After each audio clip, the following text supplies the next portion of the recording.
Peace, love, light, and healing. So I've started reading this book by a guy named Professor Robert Sapolsky, and it's called Why Zebras Don't Get Ulcers. And I've only made it through the first 2 chapters so far, but there's so much to unpack when it comes to stress, how it works, and why it's such a big deal for us as humans. And so here's the deal. Sapolsky, he explains that for animals like zebras, stress is short and sharp. And so if you imagine a zebra being chased by a lion, for example, its body kicks into gear, the heart rate skyrockets, the energy floods into its muscles, the digestive system, it shuts down for a moment, all just to survive that chase. But here's the key thing.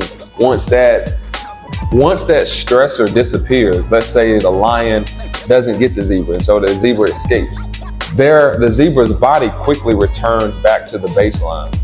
They're back to grazing, no ulcers, no stress hangovers. Here's what Sapolsky says, and he lays out in this book.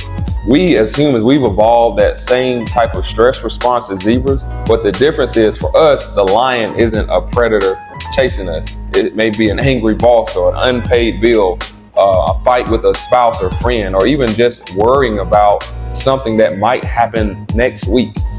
And the problem with that is our bodies can't tell the difference between a lion attack and a tough email. And so our response is designed to be, our stress response that is designed to be something that's life-saving and a short-term fix. But when it's constantly activated, like it is for many of us, it starts causing damage to our bodies. And so chronic stress wears us down physically and mentally. So think elevated blood pressure, immune system, or suppressed immune system, trouble sleeping. And so a zebra's quick response, stress response, keeps it alive, and versus our prolonged stress response makes us sick. And this is why this message is so powerful. It makes you ask, how often are you stuck in stress mode over things that honestly aren't life or death? Our bodies aren't designed to handle being stressed 24/7 like this. And that's why humans are so much more vulnerable to stress-related diseases like heart issues, diabetes, even depression.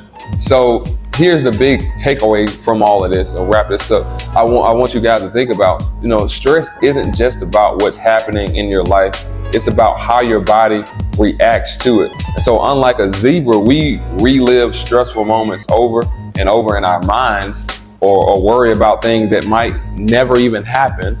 And so, learning to consciously manage that stress is crucial for our overall health and well-being. So I'll leave you guys with this, just a quick thought, just a quick snippet from the book that he mentions. He says, your stress response is an incredible tool for survival, but only if you use it sparingly. And so the trick is to start asking yourself, is this stressor really a lion? And I know that's hard to do in those moments, but also, these 2 chapters really have just helped me look at stress in such a different way.